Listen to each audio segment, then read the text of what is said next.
Welcome to the Bangers Only Conversation number 3. We're with Jackson Pryhuber. Hello. A consistent collaborator of Bangers Only. Right. And Braven. You know Braven. Hello. He's a rapper man. I'm a rapper man. And Iggy. My fiduciary for this group. He's an angel investor. Right. Alright, so let's start with what your involvement is in our group. Me and you have known each other for forever. Right. We've been playing in bands forever. But how have you approached joining like a hip hop rap sort of scenario? Sure. So, I mean, quite honestly, I've been doing this for a little bit of time with my buddy Eric Schmidt, Acoolius. Look him up on SoundCloud. Acoolius. And that's kind of where I learned to work in this kind of setting, because the way he's a lo-fi hip-hop artist. And what I would do is I would come in and I would lay down live instrumental tracks with him, or I would play some kind of synth on the keyboard, and he would from them manipulate it. But that kind of workflow helped me translate to a project like this, because being friends with Braven here, I did not necessarily come into this saying, hey, I'm going to help you guys make some hip-hop tracks. Right, it's not even like a conscious effort. Really. Right. It's like, hey, look at this track, can you help me out? Or not even asking for help, but, looking for other ideas, because another set of eyes is important. Yeah. Eyes, ears. So with that backing, it helped me approach his music and think like, hey, what can I do to benefit this? What value can I add to it? Yeah. So I would say overall my involvement in Bangers Only Records is I just listen to music if I'm asked for that assistance, and I help lay down layers or what other kind of fillings it may need, because it's very easy to have that tunnel vision when you're working with a track. Yeah. So you kind of have that live background, you're used to just playing live instruments. Right, from live instruments to even programming in patterns, it depends. It's just approaching it with that worker's mindset that, hey, this track needs something to it. How am I going to approach this? I approach it like work. What are you going to add to it? And I think from a hip hop perspective, you don't have to love hip hop that doesn't have to be your favorite genre to necessarily be able to influence a song. Like Jackson's, I could ask him right now, he's not going to say, "Oh yeah, I'm a huge fan of trap music." I don't know what his that's not that's not what he's going to say. But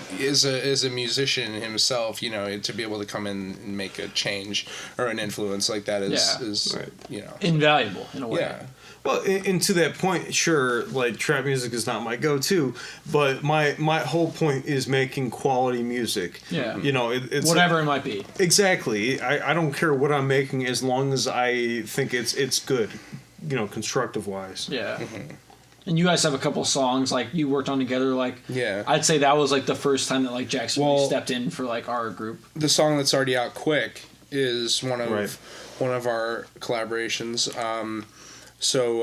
Actually, the "Quick" and another song that will be coming out soon, we made actually in the same night. Yes. Where I had put down drums and bass for one of them, and he had found some layers here and there that we wanted to use and some melodies that we wanted to go with.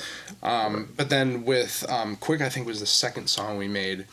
And I think it was almost all there, but then the key layer that we needed was missing. There's just something missing. Yeah. That extra. And when I'm making beats by myself, or when I'm trying to complete a song on my own, I find that it's a lot harder to finish that song and complete it in a positive way if you're not getting some sort of influence or some sort of help from the outside. So, definitely. Yeah. The extra ears is definitely something that almost always benefits it. Right. And I think with, especially in the hip-hop realm, what people don't realize is all the layers that you do not hear. Think about different sine waves and different pads that are just put in the background, whether it be for drone purposes. Almost like subliminal. Right, exactly. Yeah. I'd say but you would notice if it was gone. Yeah. Exactly. It adds that fullness, it gives that character. And I think that's where I really come in, when I work on music with you guys, because I'm not thinking, hey, this is going to steal the show. I'm thinking this will make it a complete this is what it track. Needs. Yeah. Exactly. Yeah. And I feel the way about a lot of songs. It's it's there, but it just needs that little extra spice. It needs that little cherry on top. If you watch a cave video with Kenny Beats, he'll put little bird sounds in the background, and it'll make like the whole song more. It'll make it feel like that's the way it was always supposed to be. Exactly. Right. Yeah, I mean, really cool. And like we've been in bands forever, and like we're in a metal band together. Shout out Stolen Son. Stolen Son. He plays bass in the band. I play guitar. And in a way, it's always just seems so natural. It's never seemed like contrived in any sort of way. So how do you translate like bringing the live instrumentation? Because usually we're just working with software instruments and VSTs and all that kind of shit. Sure. So how do you make that like whole within trap? Right. Okay.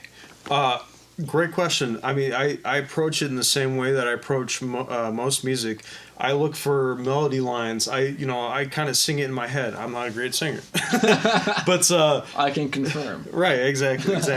But I think about these lines. To your point of me playing in Stolen Sun with you as a bassist. What I'm doing here, I'm not playing chords. You're not doing any of that on bass. Right. I'm laying down lines. So when you give an open space where there's not much going on, then you open up that opportunity to have these melody lines that add all this texture to it. To me, you need something to drive the song. It could be the simplest melody ever, but it adds that value. I mean, sure, having vocals lead the song melodically is great, but you need to have, at least in my eyes, a main melody and a counterpoint melody just to add that kind of interest and intrigue. Mm-hmm. You can't just have like a melody going the whole time, and that's the only thing. Like Right. in a lot of trap or hip hop, for that matter, like it's the vocals doing much of the heavy lifting, like Exactly. carrying most of the melody. Like, And there are like beats that, they're the beats where you listen to the beat and like that's the full song. Like if you were to put vocals over that, like that would be too much. And then there's beats where vocals are actually going to complete the song. Like vocals, without the vocals, it wouldn't be a song. And that's where I try to, be at with the track. When I lay down a melody, it's usually before any vocals are ever put down by you, honestly. And I hope, at least in my eyes, that it helps guide you with at least knowing the direction to lay down certain cadences. Right, and you're not always going to go 100% like vocally with the melody. You're going to try to, like, even if you're rapping it, like, I will pick the tone of the song, I will rap in the key of the song, but I won't copy the melody because that's just going to sound redundant. And that's the counterpoint I'm referring to. Yeah, exactly. and in some ways, like, just sort of copying the melody, it can make the song in a way. There are plenty of songs I can think about that like literally don't have their own melody. It just follows whatever the synth or whatever the guitar is doing. Right. And it can be good, but it just depends on the song. Yeah. And I think you need to have that complement. I think the instrumentation behind the track is not the end all be all. I mean, it should be for guidance. It should be for fullness of the song and to complement the other layers that are going on. I don't want you to follow what I play because that's boring for the listener, at least in my opinion. And I think with a lot of rap styles that's going on right now, you can easily fall into that trap. Yeah, for real. The trap. Unintended. You know what I'm saying? But I was thinking about what you just said about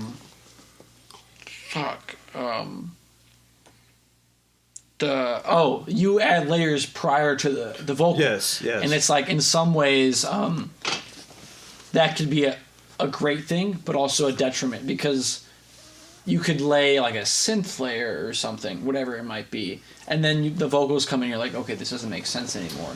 Like, Sure. It's too busy for the vocal, and like now it doesn't make sense, or at least now I can like pull it back, or like maybe like pan it to the right speaker a little bit so it's not as prevalent. And that's something I struggle with as a musician myself, is knowing the appropriate level of engagement with the song. I hope to approach, tracks I do with you guys in such a way that I'm not laying down the craziest melodies I can. I'm not just trying to be, come out here with ripping lines, straight 16th notes and things. Mm-hmm. No, I mean, I would have to say most of it's pretty simple.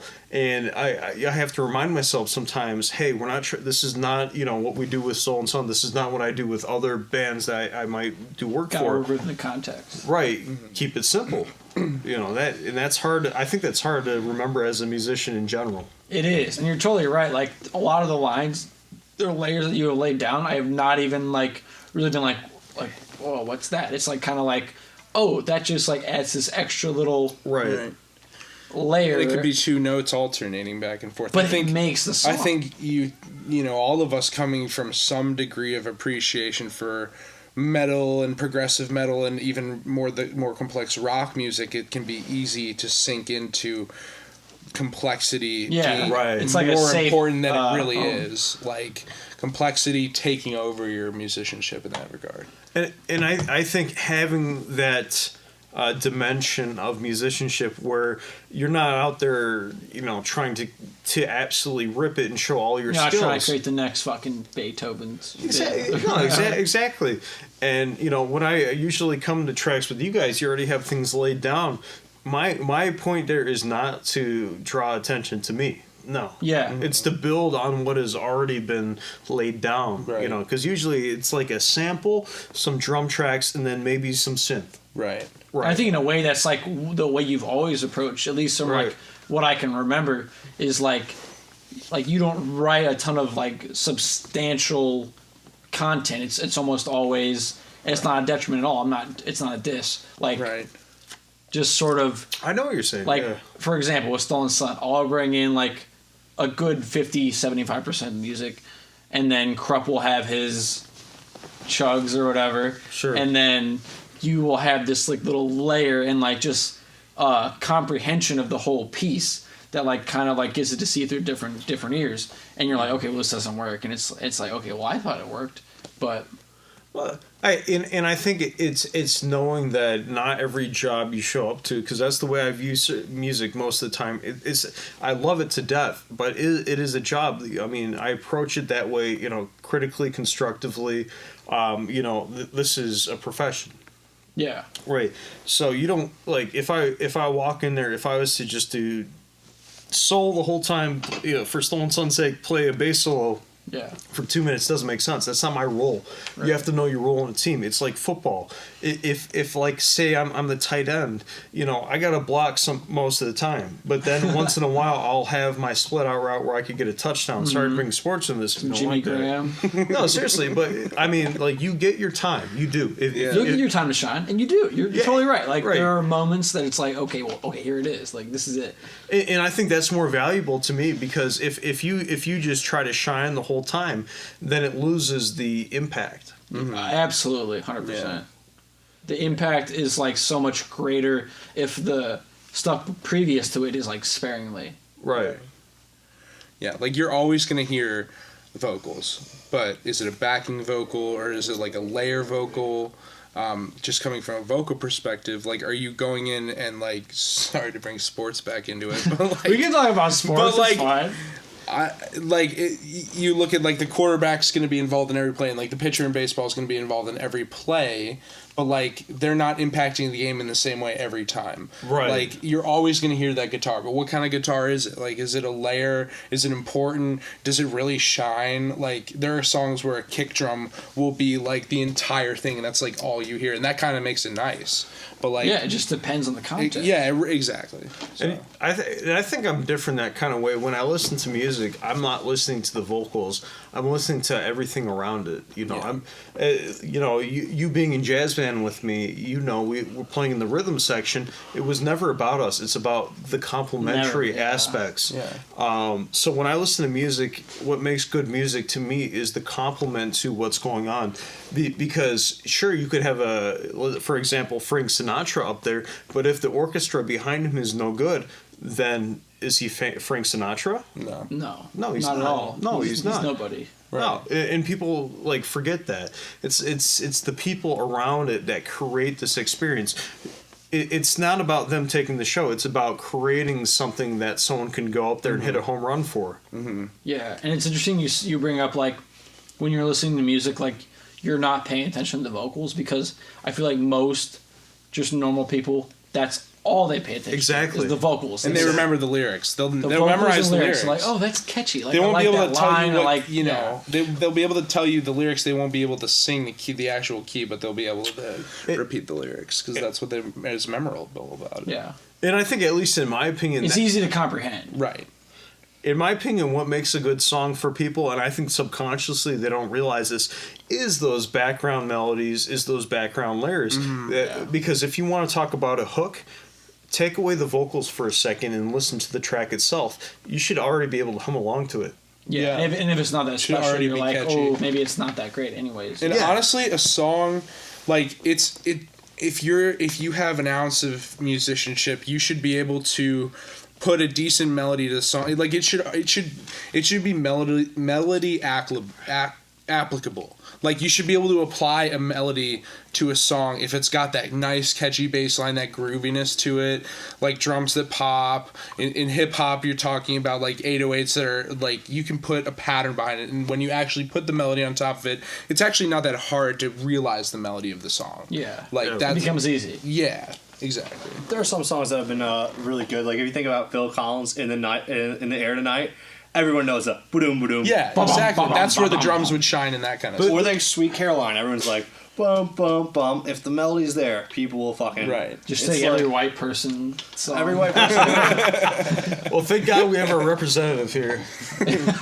But to your point, the reason why "In the Air Tonight" by Phil Collins shines out so much is because during the whole song, the drums are pretty steady, pretty right. I wouldn't call it stagnant, but it's pretty. Then it's like, oh, where'd this come from? Yeah, even keel, and to my point of having that moment to shine.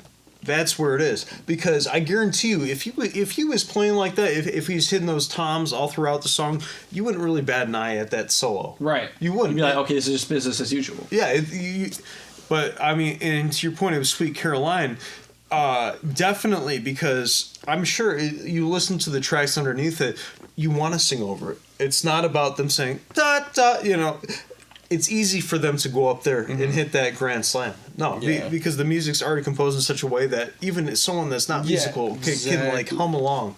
Exactly. There's a lot to be said for that, like just making it very comprehensible. For lack of a better word, like non-musically literate. You guys were talking about how you were in rhythm section in jazz band. As a trumpet player, I'm usually the melody. I'm usually what's heard at the high end of things. It's totally different.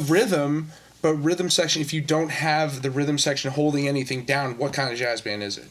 Like, nothing. It's just it's solo just garbage. Like it's just slop that's not together, Yeah. So even if it all plays an important piece. Even if you're not hearing the chonking on the piano and like the hi hat or whatever, it's staying in rhythm. Chonking? Yeah, that's what Thompson would I always call thought that was so weird, like to describe that as chonking. Thompson would say chonking every time. Just chonk the chords, like. Okay, I know what you mean, but it makes no sense. Like, so for perspective, like we're referencing chonking. It's like hitting chords in such a rhythm. It's like four chonk, on the floor chonk, chords. chonk, Yeah, chonk. like four on the floor. It's ridiculous. But does it mean like straight like downbeats? Is that what it means? That's what I'm under the impression of. Yeah. But I mean, like 1, 2, 3, 4, like. But why do people think that's how music should be? Why do you, when it comes to a certain genre, why does it need to be chonking, or why does it need to be a certain thing? That's why I have some qualms with jazz these days. Is like it's so strict. Expand on that. Come on. Like, what do you mean? Like, do you like? Are you saying that a certain like vocabulary has been attributed to jazz? Well, yes, and it's not necessarily a bad thing. We have the same thing with hip hop, like Right. with any genre, really. Like, I mean, that slaps, so it must be a hip hop this song. slaps, the 808s slap, and in metal it's like that chugs, like this fucking like whatever. Well, so I think about that a lot when I hear some of the hip hop music that you guys and some of the tracks that I don't necessarily love. You can say you hate them. No, because I don't hate any kind of music, because there's certain things I enjoy and I don't There's enjoy. certain bits. But recently the song that I did bass on, I don't know if it's called "We're Live," right? Yeah. I didn't love the backing beat, but I struggled coming into it because I'm like, okay, this in my mind is defined as kind of a trap beat. It's already like has its place, Right, because it has those characteristics. How do I approach this not being a musician that can really play trap? So then I think you need to blend the genres, but then it leads me to the question of, will this be acceptable as a song with live bass on it when it has a trap beat? Because it does not identify necessarily with the characteristics of the genre. So I think that you could get pigeonholed into that kind of mindset of this genre needs this and this. It's like when I asked you to play a boom bap beat, you put on some Yeah. trap sounds. Yeah, I literally could not make it. Yeah, he could not make it. I'm programmed, drum-wise at least, I'm programmed Yeah. to make, like, that trap sound. I literally cannot swing anything, I can't make anything swing from a programmable perspective at all. Like, Right. I am snares on 2 and 4, like... Not even you that. It know. was just the tonality of what you're picking. You're picking Right. like 808s and stuff. Yeah. And I'm thinking like Pete Rock, CL Smooth in the 90s kind of rap beats. Yeah. And you're out here doing Yeah. For that, I literally have to go to Splice and find, like, a 90s drum. See, I feel like I was the opposite. Like, I started off, like, only making that type of stuff, like, Yeah. and then it took me a while to get into, like, 808s, because it is Yeah. such a different, like way of thinking about music, if you think about it, because it's, like, the kick and the 808 interact in such an interesting way. It's, like, almost not musical, in, like, a non, like, disparaging sense, like... in my sense, like, the 808 for me, I feel like it's almost a non-bass because it's a sub-bass. Like, I think you need... That's what it was initially. Is Exactly. I'm sorry. No, that was... Yeah. That was No, I mean, it's a sub bass. Like, you still need a punchy kick over it Yeah. in order to have that real kick emphasis, because you could have an 808 going, but that to me is not a kick. That's like something below. Yeah. In some ways, the 808 is the kick, and a lot of times there will be, like, a big punchiness behind it, so it's like, okay, do I even need a kick? Like... But it's like, think about, like, the rhythm of, like, a 4-bar phrase. Like, Okay. there's kick, snare, hi-hat, percussion, whatever. And it's like the 808 is this, like, omnipresent, like, thing just kind of floating through the whole thing. And it doesn't necessarily hit on, like, Right. 1, 3, whatever. Like, it might be like 1, 2, and 2.5. And it's like... So you think the sustain on it makes it unique with it? Yeah, like, think about it in, like, a reference to, like, a rock beat, like... It's not like that at all. Like, the kick or the 808 is just riding through the whole thing a lot of the times, and it's kind of hard to describe without really, like, having made it, I guess. Yeah. I mean, like, at that point, it's almost like a sub bass. Like, it's just like Well, that's my point. Yeah. yeah. And I think with that, you do need something above it, like an actual kick. Yeah. But because I think sub basses like the 808 lose its percussiveness. Yeah. That's why I think you'll see a lot of, like, kicks are, like, really, like, high sounding to make it sound different than the 808, because it's like... Yeah. It's almost like another snare in a way. You know what I mean? You know what I mean. It's rhythmically, it's where a kick should be, but yeah, it's more trebly. It's like, More crispy. Yeah. So, just sitting here thinking, I just came back from Alabama, visited the parents. Everything's Yes. going great down there. And everywhere I went, they were listening to country music. You know, here in Illinois, obviously that's not a thing. And I always think to myself, and I've had these conversations with you, why don't people like country music? Because a lot of the elements are very similar to other pieces of music, and especially hip-hop. If you think about a hip-hop song, what are they talking about? They're talking about their life experiences, right? They're doing it in a simplistic way. They're not having musical virtuosos play on it. It's the same way with country music. I mean, it's just the feeling, the vibe. They're singing about their experiences growing up, living life. You know, it's not about soloing. It's not about, you know, being Mozart out on the track. You know, they're just telling how it is. I wouldn't think the word impressive comes to mind when you hear country. Maybe classical, Does that an come to mind when you hear hip-hop? Yeah, extravagant. yeah, No, well, like and that- sometimes, that's- maybe sometimes, but like usually no. Like usually, I'm not thinking, oh wow, that's really complex, or like, but it's enjoyable at the same time. That's my whole point. There is because you know you're just reflecting upon it's culture. Yeah. It's like think about country music. It's the country culture. I'm not saying that you know I play into that or hip hop either way. You're right down the middle. Yeah, exactly. Gary Johnson. Yeah, Gary Johnson. But like hip hop, it's about the culture. It's about more than the music. It really is. And it's the same way with country music. So I'm just curious as to why people might not see these similarities. Obviously, hip hop and country music are so different. Like I'm not. But I feel like what you just said to me, like, unlocked a memory in my, not a memory, but like a realization in my brain. Like, hip hop and country are not that dissimilar At all. They're really not. Like in the ethos and like the vibe that they're trying to portray to their specific audience. Like Exactly. it is very much the same. Like it's their so country's talking about to make a long story short, like generalizing like beer, love, Beaches. trucks, Beaches. Beaches, yeah. redneck activities. Like Well, Just lay it out on the table. I'm not even disparaging at all because like I'm So what's the difference between redneck activities and hood rat shit? exactly. It's the same fucking thing. It is really the same thing if you think about it. It's like, a cultural. It's reflective upon the culture of where the music originates. I mean, like, if you're trying to force country and you're not experiencing and feeling that vibe, then you're not going to make good country music. Well, Yeah. And if you really want, it has to be genuine. Yeah. if you really want to put it into perspective too, both of these forms of music come from poverty. Like seriously, country music didn't come from rich folk. No, it's about Right. like working class people. Yep. Talking about their lives, and that's the same with rap music. It's the same shit. It's just obviously people frame it different because of societal norms. Yeah. But it's the same thing. Like this is working class music. And it's interesting. People will like of each side will clown on the other side. Like people from hip hop will say country fucking sucks. I hate country. It's a bunch of redneck idiots. Like, and the country people are saying hip hop is garbage. It's a bunch of city crap. Yeah, like when my dad talks about country, he'll say like, "It's so sad. They hate their life," and he'll literally talk in that voice. and I'll be like, "Dad, have you actually heard a major key country song and like a happy country song? I bet you don't focus on that. You just focus on like the forlorn country." I can't. That's some of my favorite country though. I won't lie. Yeah, I mean it's good, but like that's what he's saying. It's like he's saying he doesn't like it because it like portrays all the depression in it. And I'm like, well, other genres are the same. Like you're gonna find a sad song in any genre. With country music, how many sad country songs are there out there? I mean, it's notorious for that. Thousands. Like sad songs about abusing alcohol. Yeah. Because you're upset with your life. Or just the blues in general. Like Yeah, exactly. Yeah.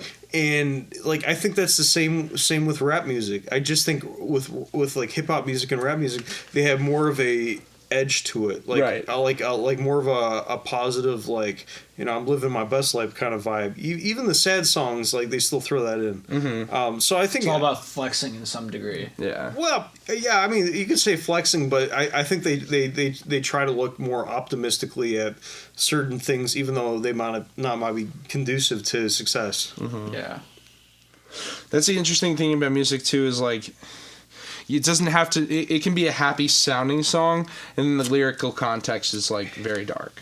Or like the opposite. It's just that contrast. Or like the opposite. You hear a lot of hip hop trap songs that are in a minor key and very dark sounding, but they'll be talking about flexing and money and happiness the whole time. I think that's what made like this generation of hip hop like so successful. Is like we hadn't really like that's one thing I want to talk about a little bit. Is like where is music going? But it's like I feel like this specific pocket of hip hop is what made it different. Right. It's like because like think about like Wu-Tang or NWA or like insert 90s rap here, like Yeah. it's more about like just telling their story, how they came up, and having these hard times and everything. Right. It almost doesn't even have a melody a lot of times. Well, a lot of it is rhythm, but now we have like this contrast of dark beats with not uplifting, but like positive maybe. positive in some manner lyrics. Yeah. Well, I like to think about the song "Cream" by Wu-Tang, because if we're talking about from your example, Yeah.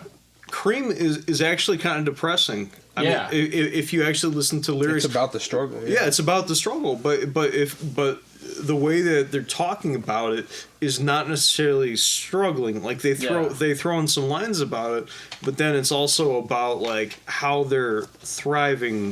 Whatever you want to talk about. How they're hustling, doing this or that. So I think that's different than these days, because if you want to talk about minor beats and things, I think about Juice WRLD, rest in peace.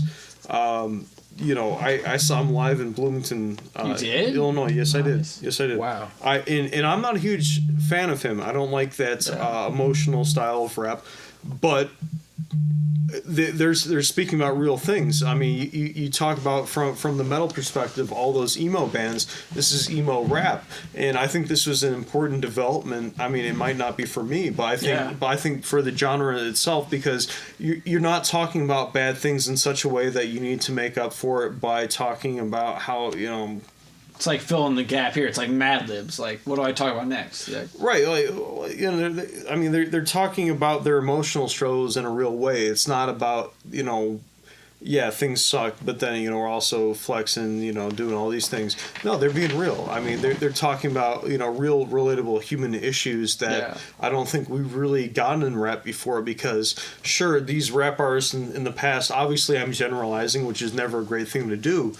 They talked about their struggles, but then they compensated for it with, I guess, relative positive things.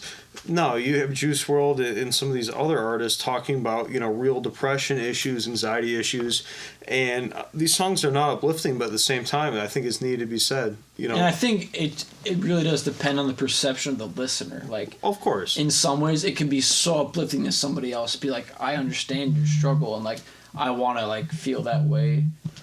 You said. So Juice WRLD, you say you're not much of a fan, but you understand. We're not filming. We'll be right back. There's no need to film. Oh yeah, you're right. We're just doing audio. You're right. Yeah. So Juice WRLD, you understand that there's like an emotional importance to it, and like that's something we haven't really seen in rap. Usually, I mean, it is emotional in some ways. I think even when you're saying about Wu-Tang, like, there is a lot of emotion behind it, but it's not so soul bearing in a way. Right, it's protective, and I think that obviously this is speculative because I'm a white boy from the suburbs. But I mean, you don't want to expose yourself. You don't want to look weak, in the sense. So that vulnerability level, I feel like, and this goes into just our development as humans, as men. You know, it's more acceptable now to expose yourself in that kind of emotional manner, and I think that, at least for me, I think that's good. I think it's important to talk about these mental health issues in a more honest and sincere way. Mm-hmm. And that's like a product in some ways of like the way society's progressed. Like the past 5 years, like there's been a big discussion about mental health in men specifically. Like usually, like rap is usually like bravado and. Yeah, it's a masculine. How can I flex and how can I seem so big and important and successful? Yeah. It's the machismo of it, and I think machismo. Yeah, no, I mean, I think it's a dangerous thing. You know, I'm glad to see that we're moving away from that a little bit. At least with some of these artists, even though I might not care for their music, I could definitely relate to some of the messages that they're saying, at least from my own experiences. Yeah. So I can understand why other people might enjoy this music. Mm-hmm. And I think that's a big turning point for our generation of music, is that sort of like cutoff is like you've seen a lot more people tapping into these emotions in that way. Even in like big rappers, like, I mean, Little Skies is not huge, but I'd say he's like a mostly successful emo rapper for the most part, like who definitely lets his emotions into his music. Yeah, Lil Tracy. Yeah. Lil Peep, of course, Lil Peep. Rest in peace, yeah. Definitely, and they all die. Well, I think it's just an embodiment of their music. I mean, you live that lifestyle. And you talk about it, but these people, it's authentic. You know, they live these experiences that they're talking about. They're not embellishing any aspect, and unfortunately, they do pass. That's the thing. Like sometimes, sorry to cut you off. I mean, like when I listen to music, I often think about how much, or I wonder to myself, how much of this is flexing, how much is this is true, how much of this comes from personal experience.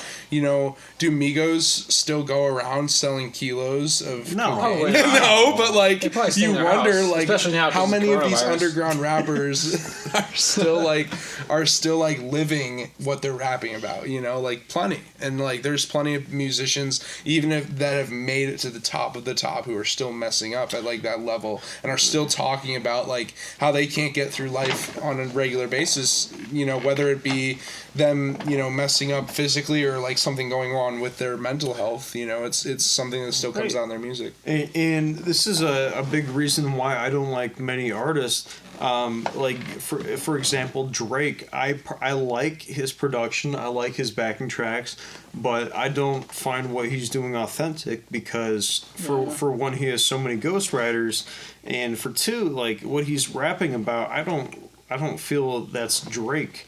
So to me as a listener, I don't hold that in the same regard that I do many other artists because I don't think he's genuine. I think Drake has gotten to the point where it's just like when Drake puts something out like a Drake video or a Drake song, I always think about it as like Drake's team or Drake's like aura or something like it, because it's not like him personally, his own like.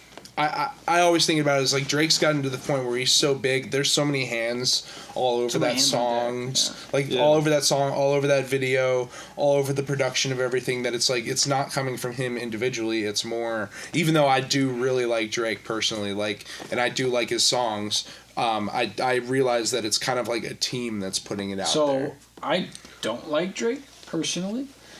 Like, what does he even rap about, really? Is it just flexing? Or like, what is it? It depends. Like, he will do... I mean, like, you can definitely tell that he's had some outside influence for his lyrics, but it really depends on the song. He does talk about like, a wide range of... I understand, like, most of the early stuff is, like sad love stuff. Yeah. But... He's getting more into that. I think he's getting back into that. He's back into that. Like, what is it now? Is it, like... bravado? Like, what is it?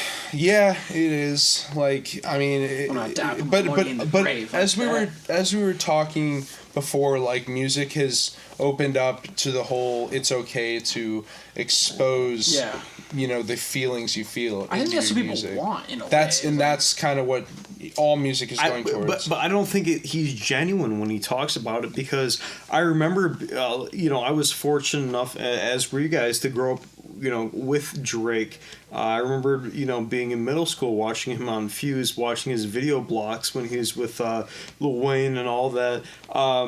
And, you know, he was kind of flexing back then, all these things. But now when he's getting deep in his emotions, which Drake has become popular for, I just don't feel it anymore because, you know, he's talking about fake. It's again, back to my point. It's not authentic, and I just don't enjoy it. And, you know, a lot of his lyrics honestly aren't cohesive with a certain message. You know, that might be that way about a lot of rappers. It's just random bars, like, in a way, like, I don't want to, like, well, the diss thing, our own rappers, but like it's not that indifferent though to what we do. Like there's less and less rappers that are storytellers. Yeah. There's less and less poets out there. Right. There's less and less, you know, Jids out there that are going to tell a story through their song. And people don't even like latch on at Jid that much. I fucking love Jid. Like, and he's very talented. But like the only reason I don't listen to him as much as a personal preference is he sounds quite nasally when he raps, and I really don't mess with that too much. People said the same thing about Chance. But he's very good, and he's very technically sound, and he's a good storyteller and a good poet at the same time. So like, why do people like Chance? You know, is it just because like he's very like? Well, because it was him. Yeah, it was very genuine. No one else sounded like Chance. He represented a city and a culture. Back to that idea, and you know, there's a reason why people didn't like his most recent release is because that to people didn't sound like Chance anymore. It didn't sound like it was just him bearing his soul. It sounded like he needed to make a record to, you know, make things work out for his career. Mm-hmm. And I think, you know... And it didn't work out. Yeah, it didn't work out. Probably the worst thing that could happen, honestly. Well, and then I always think back to, you know, rappers and people in the hip-hop world that do make these authentic albums. I think of Kid Cudi, where he does some experimental stuff where he goes like doing Wizard and like all of that, where it's authentic, it's truly him, but people don't enjoy it anymore because they have that expectation of how you should be authentic yourself. And as a musician, like I always wonder that. It's like, yes, I can do what you want me to do. Yes, that was me at a certain point in time. I sounded like that. But now that I want to expand my territory as a musician, you're not going to accept that. So obviously I'm not at that point in my career where I can worry about those type of things. But as a musician and a listener, I do worry. And I think in a way, people don't know what they want, actually. Like, as a listener, they think they want one thing. They think they want old Chance. They think they want... I mean, an example I can think of is, like, Linkin Park. Like, Yeah. people are like, oh, I love Hybrid 3, Meteora. I fucking love that shit. And it's like... Then they went off and did a different album every single time. And I think a lot of their, like, core fans have stuck around after that. But it's the people who are on the outside were like, okay, I like this specific style. But it's like... If you made that same album every single time, would you really like it? I don't think so. It'd just be kind of like any song. If you listen to, if you really love the song, you're gonna burn out. It's gonna burn out eventually. Like any song's gonna kind of get, no matter how good it is. If you play it over and over and over, it's gonna get old. Yeah. So then I think about in the constantly evolving and moving age that we live in with these rappers off of SoundCloud and social media that. You hear one thing like take for example, Mo Bamba. No, seriously, he released that one song which might have been an outlier in his other music, because another song I enjoy by him is the song talks about New York. I feel like Joe Biden. I can't remember, but. But yeah, I mean, like you in this constantly evolving age, you put out this one song that's a hit. Let's take White Iverson. That's a better example. Like think about Post Malone released that one song. Did everyone expect him to sound like White Iverson afterwards? I think so. Yeah. But he evolved in such a way that was palatable to other people. But many people don't have that benefit.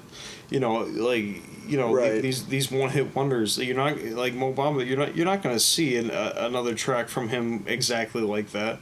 And from what I've heard, his producer showed him this track. He hit it, but I mean that's not his style. Right. Yeah, he still has like the auto tune and all that type of shit. Like, it's still him, but it's not that like. It's the expectation. Yeah, and in a way, it's like almost catered to like the SoundCloud style of rap, of just like so, like to the point. Not even that it's like an extremely like listenable. I mean, of course it's listenable, but like extremely like you said, like palatable song. Like it is like so like just there. I'm rambling, but. Well, ain't we all? I mean, my biggest point is that, and you've seen this since the 80s, like a Supernova. Yeah, I've been around since the 80s. No, but like the music from there, like Supernova, you see so many one-hit wonders, and then when they come out and play the music that they actually enjoy, the band-wise, it's not what you want. It's not what the artist wants. No, it's like, think of us like from a Stolen Sun perspective, we have a song called To the Grave, which is kind of a poppy radio song, but all of our other music does not sound the same. It does not sound anything like that. So if you have that expectation, you're not going to like anything else this band puts out. Right. And then as a band, do you adapt to what the listeners want to hear, or do you stay authentic to yourself and what music you want to play? So, I think that's something that, you always have to keep in the back of your mind as a musician. Yeah, and if you strike a balance between other people happen to like it and it's true to yourself, well that's tough. All good. And that is difficult. That is difficult to do.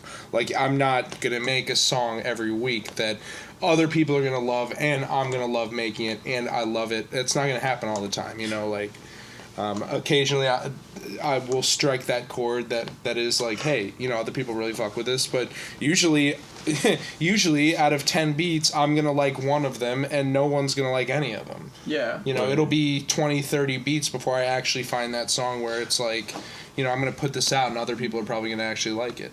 And it's my point of coming into music and seeing it as a profession and work. These are things I keep in the balance. Like, when I hear a track, I go to work on it. I don't have these preconceived notions of what it needs to sound like. I just know it needs to sound good. Right. and that is something that I think it is a bit of a different point here, but we do treat music as a profession. We do, at least the Bangers Only crew and the people I associate with as far as music goes, is we treat it like a job. Everyone walks into the studio, we're not fucking around, we're not off our asses high, we're not any of that. But when we get in a studio, we're gonna find hey, shut up, man. We're gonna find that that's work, and that's like an assignment almost. Not that we hate it, Right. not that we don't like doing it, but it's gonna be a it's job. the best job in the world. Right. It's gonna be a job. But I think it's with anything you enjoy. If you don't take it seriously, if you don't put that effort into it, if you think, this is just a hobby, I'm dicking around, you're not going to get the results you want. Right. And I think you need to be critical of yourself. When you make music, you need to be super critical. You need to be the harshest critic, I would almost say, because if you don't vet your own music, then you're putting out a product that might not be verified and quality control. And I think in a lot of ways, a lot of us are like, I don't think like I as like the label executive have like let anything slip through that I did not think was fucking A1. Like, you know what I mean? Like, it wouldn't come out if it wasn't like I thought it was great. Well, I'm glad that you think things, but no, but seriously, I mean, like I think it comes down to the collaboration aspect as well. Is that if I hear you or Braven say, hey, it's not really working with the track, there's no ego there. I think we could tell each other, hey, this sounds like crap. Yeah. As sometimes you need to say, it's hard sometimes. You think you're so like you're so invested in a certain beat or whatever in a song, And you might be so confident in your own abilities, but you not only do you need that other ear, but you need some perspective on your own sound.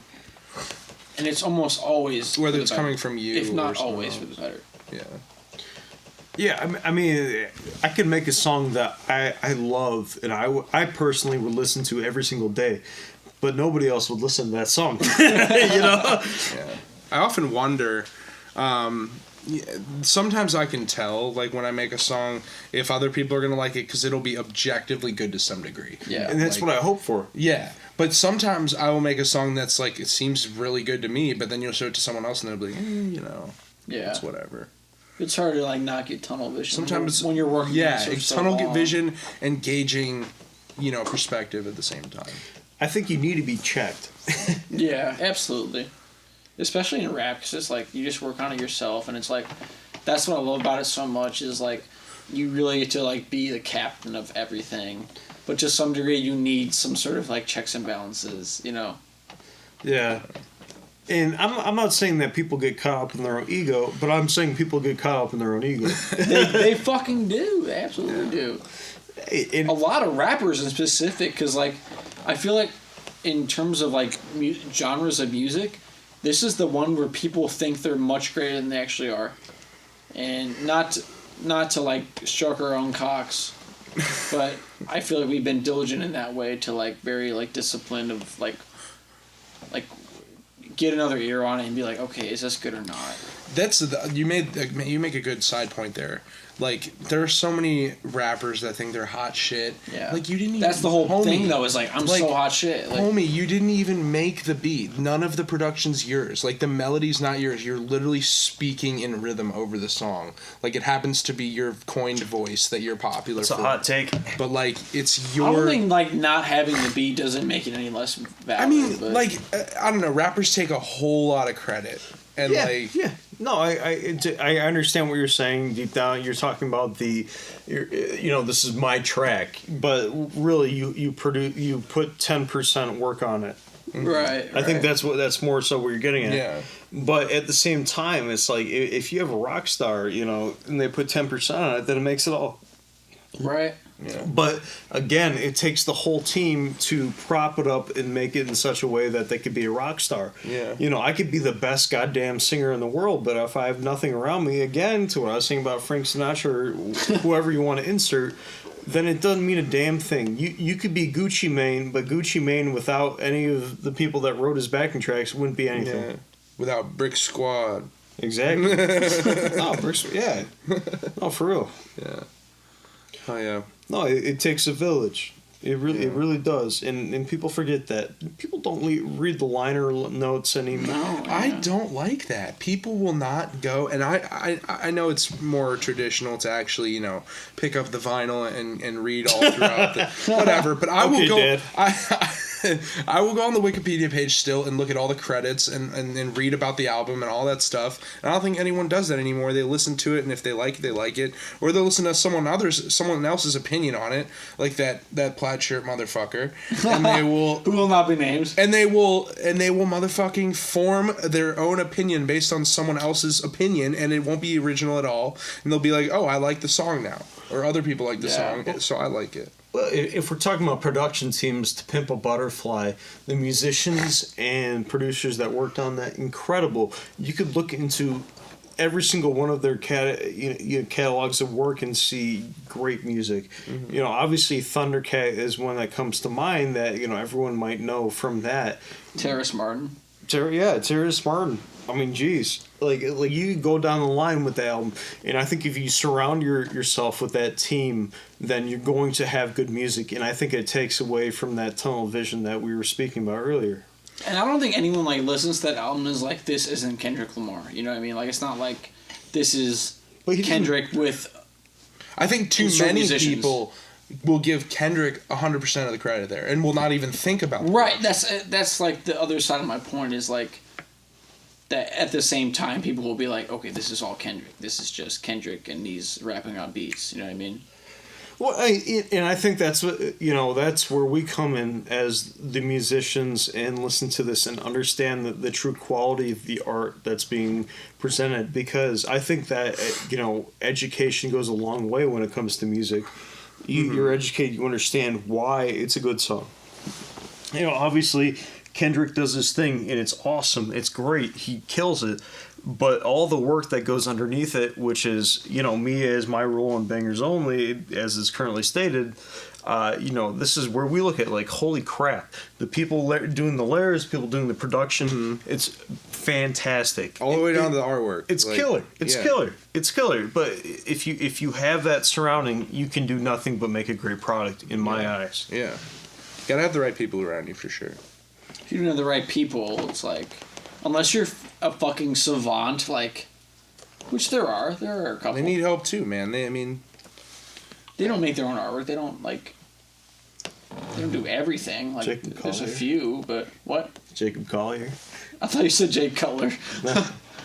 I don't like Jacob Collier that much. No. Everyone in the jazz school that? is obsessed with him. So it's a jazz guy that's a savant, and he does everything. He's good, but what does he play? Everything. Everything. I shouldn't have asked. Plays everything, but yeah, I mean, again, like you can't. There's some interesting like rhythms and time and all that. You can't do it all yourself. It's great if you can. It's not fun to do it all yourself either. No, I mean it can be. I love just doing it myself and not having anyone like tell me this doesn't being sound in total right, control. But that's wrong. Yeah, you're right. It's wrong. Like again, like I can make the perfect song for myself, but when someone else listens to it, like this is shit. Yeah. Yeah, like goddamn, like that's why it's important to have the people around you. I guarantee every good album you've ever heard wasn't just the band sitting there saying, "Wow, yeah, wow, this is great. Thank you for this great composition." What are the Red Hot Chili Peppers like? What are some of their albums without Rick Rubin? What is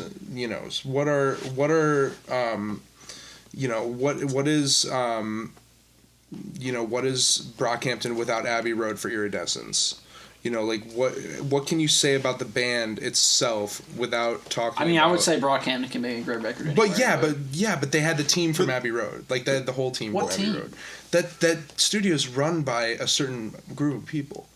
But it's still very much like them. Yeah, but they have 15 members, and even still, like they used outside influence. They used other I think things. 95% of that project would have been exactly the same. Well, when you have 15 people on a record, even if they're not all contributing in the same level, you're gonna have a better product because you have more. I'm saying ears. they use more than that, like even more than the people in their band. Well, yeah, But is it that different than Saturations? Yeah, in my opinion, it is. Stylistically, yes. I don't think that's due to Abbey Road, though.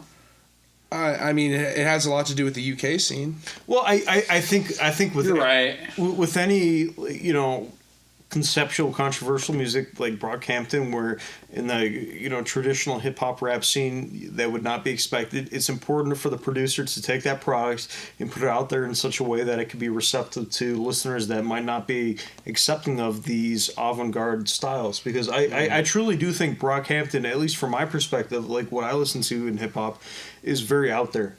It's pretty out there. Right, and if you didn't have the right producer to put that product out there in such a way that the consumer can absorb, you would not enjoy it. I guarantee. I think that's why so many people in like the mainstream have not latched onto them quite yet. Like Sugar got huge. Sugar has like 1 billion or something on Spotify. Maybe not that much, but quite a bit.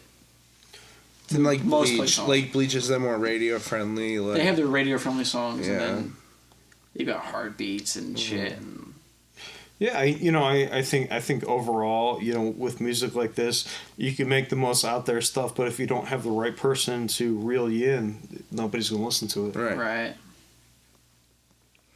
You gotta have that like that mom and dad to tell you, we're not. This is.